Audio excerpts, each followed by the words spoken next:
Bueno, empecemos con Extrañas, de Guillermo Arriaga. Es muy interesante esta novela porque rompe un poco con lo que estamos acostumbrados a leer de Guillermo Arriaga. Eso será como lo primero, creo, que podría Yo no he poner leído sobre la nada de él mesa. más que este. ¿En serio? Sí. Pues es que normalmente sus historias de alguna manera tienen que ver con México. O sea, no tanto sus guiones, quizá. Bueno, Amores Perros sí. Amores Perros sí, Babel también, ¿no? Babel es como de muchos lados. Pero hay una cosa Sí, en la sí, frontera, sí. ¿no? 21 gramos... Creo que sí. ¿21 gramos es de él? Es de él. ¿El guión? Eso Sí, sí, 21 no... gramos es como México-Norteamericana, ¿no? Ajá, ¿no? No sé si me O estoy no solo confundiendo. O es es... Babel, donde sale la frontera. Sean Penn es el de 21 gramos. Sí. Ajá. Bueno, en fin, o sea, sus novelas como que siempre tienen temáticas mexicanas o personajes, o sea, como que de alguna manera hay un vínculo con México. En esta novela no lo hay para nada. O sea, esta novela es... ¿Qué pasa? ¿Te estás peleando con la bestia? Sí, perdón. Síguele. Es que se mueve toda la mesa. Perdón. Carolina Gómez dice que El salvaje y Salvar el fuego son buenísimas. Sí, No yo se leído. recuerdo, El búfalo de la noche a mí me gustó. No Por ahí está, en este creo que librero. está como raro, ¿no? Es interesante porque también toca temas como de salud mental. Uh-huh. Es interesante. A mí en general me gusta mucho lo que hace Guillermo Arriaga, me gusta su escritura. Por cierto, he de decirles que lo estaba leyendo hace poco. Está en la lista de los 100 mejores guionistas de cine de todos los tiempos. ¿A poco? Sí, Es que sí es muy bueno, ¿no? Sí. Pero bueno, es gran escritor y lo que me llamó la atención de Extrañas en un inicio es eso. Todo está ambientado en Inglaterra y es una novela, pues de algún modo una novela histórica, porque todo sucede en Gran Bretaña, sí. Ajá, todo sucede a finales del siglo XVIII en Inglaterra, en 1781, y pues retrata, digamos, en resumen, la vida de un joven de la nobleza inglesa que pues es el primogénito, por lo tanto va a ser el heredero de un castillo y de toda una serie de tierras. Y de la familia Burton. Exactamente, la familia Burton, William Burton se llama este personaje, y en el proceso de pues conocer estas tierras, empaparse de cuál va a ser su rol una vez que su padre muera y hereda todo esto, que es digamos parte de la educación de la nobleza, pues se encuentra con que hay unas personas con unas características físicas muy peculiares. Sí. Que son, pues básicamente maltratados por su sociedad en todos estos pueblos que están bajo su dominio, digamos, y eso lo lleva en un camino por la investigación científica y médica en un momento en el que estas disciplinas realmente están surgiendo como tal, ¿no? Uh-huh. Es súper interesante porque a mí me parece que es una novela que retrata perfectamente el periodo histórico en el que se encuentra. Pues es básicamente el momento de la Ilustración, pero un tema que toca de una manera genial Guillermo Arriaga aquí son las tensiones que eso genera, ¿no? Mientras está surgiendo el pensamiento ilustrado, mientras la ciencia está cobrando mucha relevancia en las sociedades europeas sobre todo, pues a la par vamos a encontrar grupos muy conservadores y en general una sociedad muy conservadora que sigue teniendo a la religión como el centro de su pensamiento, uh-huh. ¿no? Y esta tensión entre la ciencia y la religión, que bueno, todavía lo vemos hoy, ¿no? Tiene una cierta vigencia hoy, creo que lo vimos, por ejemplo, con el tema de las vacunas en el momento de la pandemia, pues era un debate muy álgido y que estaba muy presente en el momento en el que Guillermo Arriaga plantea esta novela, ¿no? A mí les voy a decir, precisamente en ese debate sobre religión y ciencia, Dios y como los límites del hombre frente a la enfermedad, frente a la muerte, frente a todas estas cosas, uh-huh. me hizo pensar mucho en Frankenstein. No sé si haya sido a propósito, pero siento que hay como unos guiños a Frankenstein, porque Frankenstein, el personaje del doctor Frankenstein también era un lord. Era un personaje de la nobleza que se vuelve médico y pues termina casi enloqueciendo en esta búsqueda por ser como Dios, ¿no? Uh-huh. y dar vida. Entonces, bueno, no sé si eso fue intencional, no sé si esa ya es como una interpretación mía. Y algo que también creo que vale la pena mencionar es que en un inicio quizá la lectura pueda resultar un poco extraña también, porque hay muchas comas. No hay casi puntos. Él pero lo explicó en uno de sus hilos. Yo vi que lo explicó en una entrevista.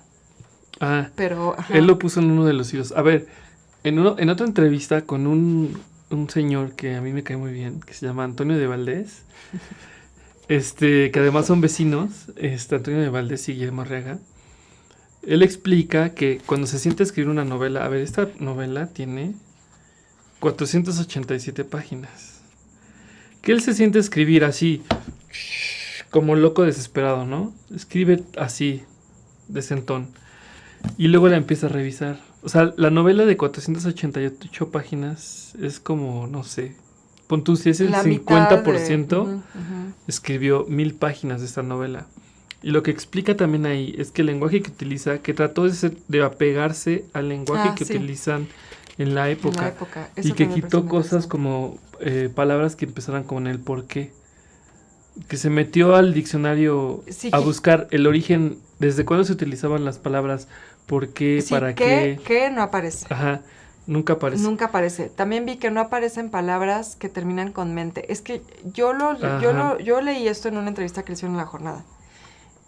No utiliza palabras que terminan con mente, ¿no? Todas estas, comúnmente, instantáneamente, precisamente. Chistosamente, graciosamente. No las usa. Y efectivamente no usa tampoco palabras que hayan sido acuñadas después de 1790.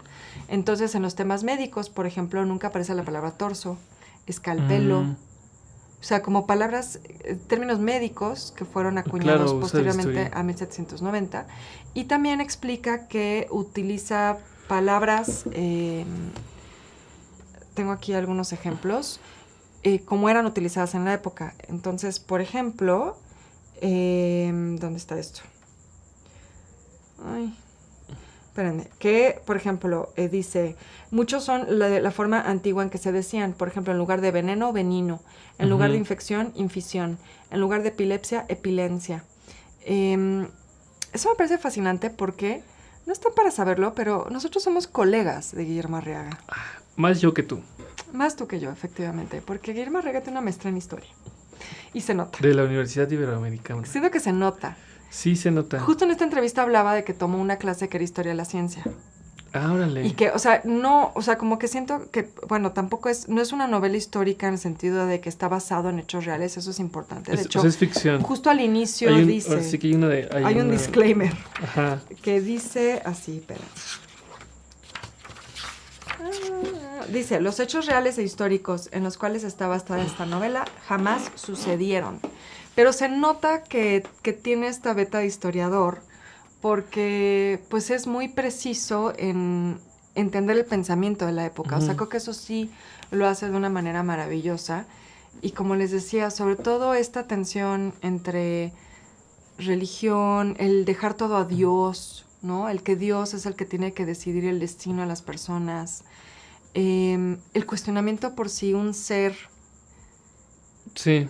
Que tiene como estas problemáticas sí, tienen de salud, alma, no tienen alma. Es como este cuestionamiento que tuvieron en la época de la conquista, si los indígenas tenían alma. Sí, que es una locura, ¿no? Es una locura pensar que eso era un debate. Si había que matarlos, o eran como los esclavos. Por eso, si había que matarlos porque eran salvajes como los esclavos, o tenían alma, o en algún momento fueron cristianos y son de estos 12 pueblos perdidos de Jerusalén. Sí, todas las teorías que había, ¿no? Ajá, pero se les olvidó el cristianismo.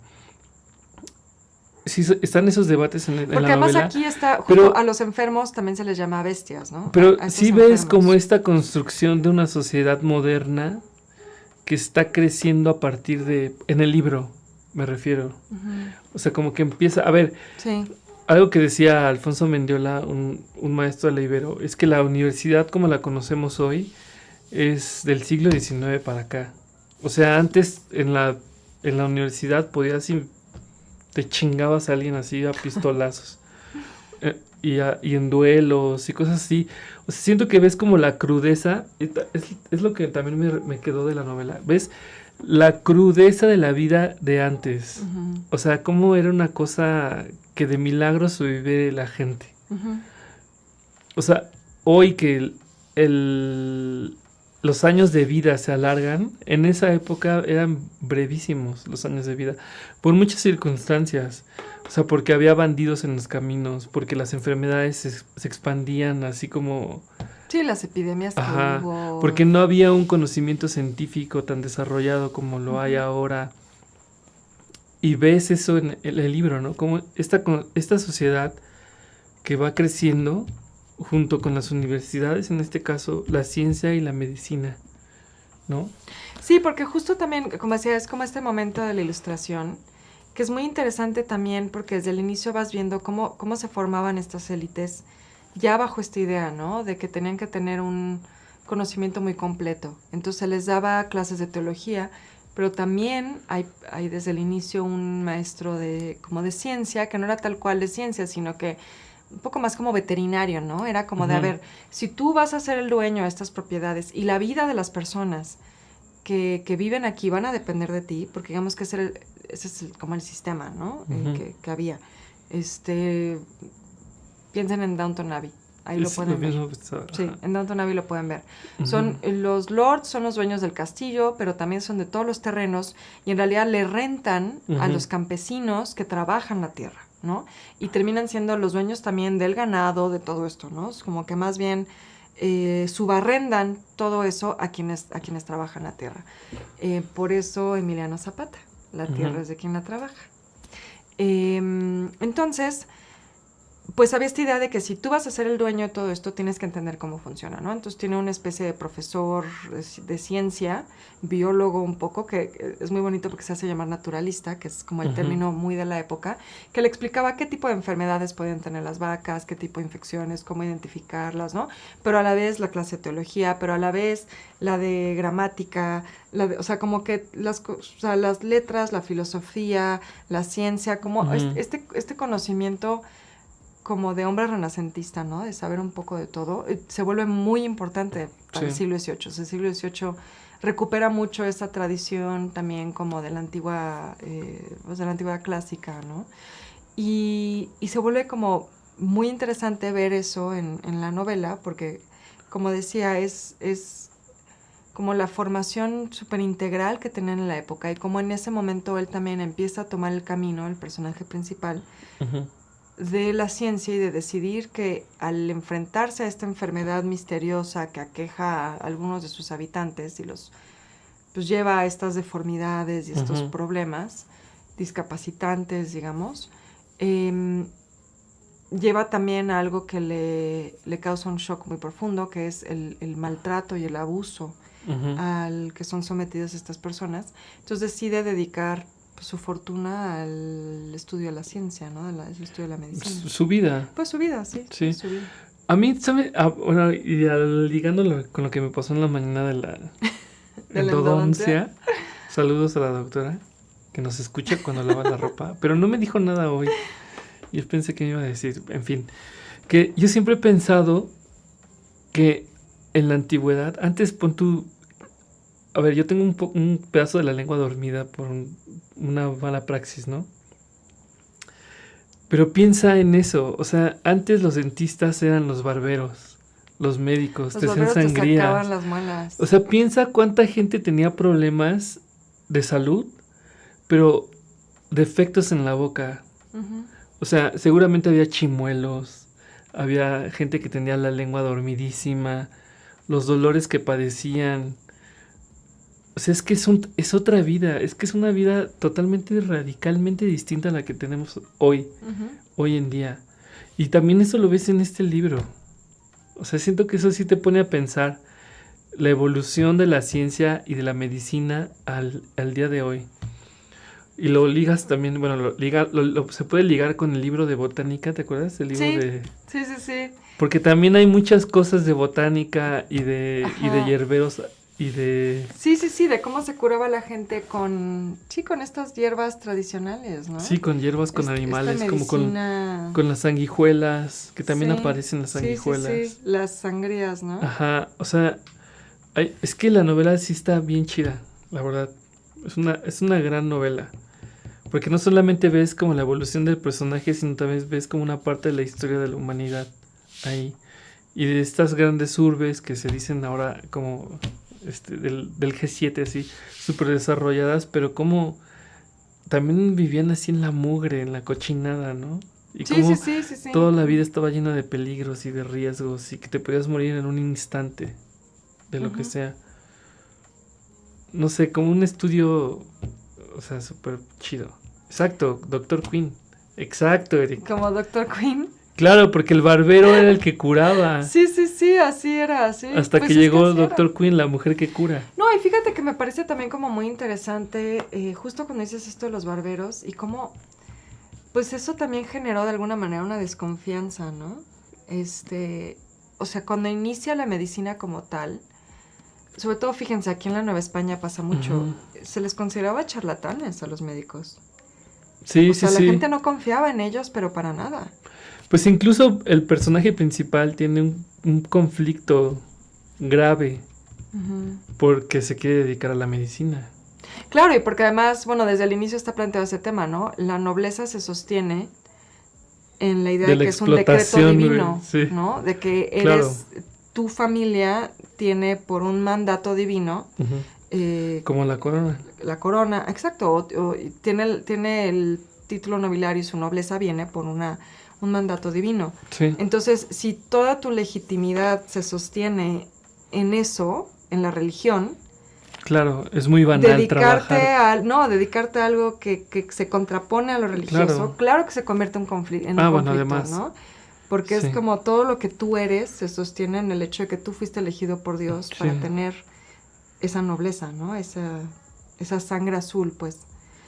Y pues la ciencia va en contra de la religión, ¿no? Sí. Entonces, eso también me parece muy interesante, como los debates éticos, los debates morales, son muy interesantes porque, pues sí son muy propios de la época, ¿no? De la época que está retratando. Sí, mira, aquí Loles dice, creo que no deberíamos de meditar lo que se aprendió popularmente y amo a todos mis médicos, pero muchos males, supongo, si se curaban o trataban con plantas y conocimientos ancestrales. Bueno, y es que, por ejemplo, en el libro de botánica, todos los antibióticos vienen de plantas. O sea, que es como esta distinción. Recomendamos en enero, ¿no? Sí, pero es como esta distinción entre lo animal y lo cultural. O sea, lo mismo pasa en la medicina y en la comida, ¿no? Que todos los antibióticos vienen de las plantas, vienen de la tierra, de hongos, y son poco las exploraciones. Bueno, incluso los analgésicos, ¿no? También, no viene... uno de los analgésicos viene de la corteza de un árbol y así, ¿no? ¿Cuál Entonces, es? ¿La aspirina? Como que la ciencia y esta separación hacen que pienses que es distinto a la naturaleza, ¿no? Claro, porque la naturaleza es como lo salvaje. Exacto, lo indomable. Ajá. Lo mismo pasa con ya lo he puesto aquí el ejemplo, ¿no? De las carnes y el pollo y todo eso. Incluso las verduras. O sea, cómo te las venden en empaques súper bonitos. Bueno, pues más esto que dices de la comida es como... O sea, cómo cambias el nombre del animal cuando es para comer y cuando es salvaje. Y no es vaca. No es vaca. O buey. Ajá. Exacto. O las verduras. O sea, si tú vas al súper y compras tus lechugas en bolsa, pues ya vienen lavadas y desinfectadas algunas. Pero si tú vas a la central a comprarte... esa vez que pedimos cosas de la central en la pandemia, la lechuga que llegó... Gigante. O sea, sí, pero ¿ves esto que dices, güey, órale? Salvaje, ¿no? Ajá. Desde la tierra. Ajá, sí, total. Que me acuerdo que subí una foto de esa lechuga y me decían, ¡es una col! No es una col. Es una lechuga. No, es una col. Que no es una col. Y una de las personas que me estuvo increpando sobre que era una col era un chef. No, pero es que él no era chef. Es pareja de un chef. Ahora tiene su restaurante. Pero... Dicen aquí que tocó inspección del Consejo Editorial y dice Carlos Herrera que fueron a supervisar a Horacio sus chistes. Exacto. Y salí reprobado. Exacto. La aspirina. Justo aquí es mi carnal está diciendo eso, que al día de hoy todos los medicamentos tienen su fundamento en alguna planta. Sí, la mayoría, ¿no? Sí, la aspirina. El clavo es analgésico, la gente los ponía en las muelas para quitarse el olor. Eso todavía me lo decía mi papá. Cuando me estaba doliendo la muela del juicio, bueno, yo padezco mucho dolores de muelas porque me las rompo rechinando los dientes. Pero cuando me iban a quitar las muelas del juicio, antes de ir, que me dolía mucho, me decía, ponte un clavo. Y la verdad es que sí funciona, ¿eh? Sí. Sí funciona bastante. Bueno, y dice Nemac, y no olvidarse los opioides. Claro. Que sí.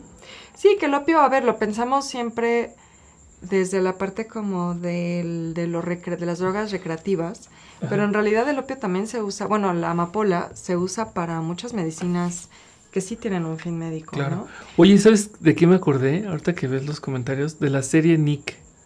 Ay, que no terminamos de ver. Esa serie era buenísima. Pero siento que también va muy bien con este libro. Sí, va muy bien. La de serie Nick, Nick que estaba en HBO. Debe estar en HBO Debe estar ahorita. en HBO Max, ¿no? Que es con Clive Owen, pero sí, era justo buenísima. esta invención de la medicina.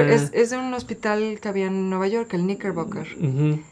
Sí. Siento que queda perfecto con esta novela. No manches, pero bien cañón. Y era una gran serie. Que por cierto él era muy adicto. A la cocaína. Ajá, cuando estaba iniciando la cocaína. Ajá, cuando usaban la cocaína como anestesia. Ajá. Ay, sí, qué buena serie. Hay que retomarla. Sí, exacto. Y justo aquí nos recuerda Eliana Suárez, eso no estaba en el libro de Botánica. De Autor Rosa Porcel. Ella hizo la lista. Eliana hizo la lista por descansar. Es la lista por hacer la lista. Que es un libro muy bonito. Es una serie, de hecho, ya les habíamos platicado de libros que los editan en España, pero los pueden comprar en Amazon. Hay uno también que dice, esto no está en mi libro de Historia del Arte, esto no está en mi libro de Física, esto no está... Y bueno, como este es un señora de las plantas, encarnado en hombre. No es cierto. Ya tienes sueño. Es que yo no lo controlo. Sí, me lo regalaste. Eso que te tomaste un café a las 7. No, fue un tecito. Es que tú te tomaste un tecito de manzana, perdón. Sí, yo se lo regalé de Navidad y como le gustó tanto, terminamos recomendándolo. Porque Está tiene muy bueno. muy buenos datitos históricos de botánica, ¿no? Sí, tiene cosas muy bonitas. Habla del chile, por ejemplo, de productos nativos de México también, de todo el mundo, ¿eh?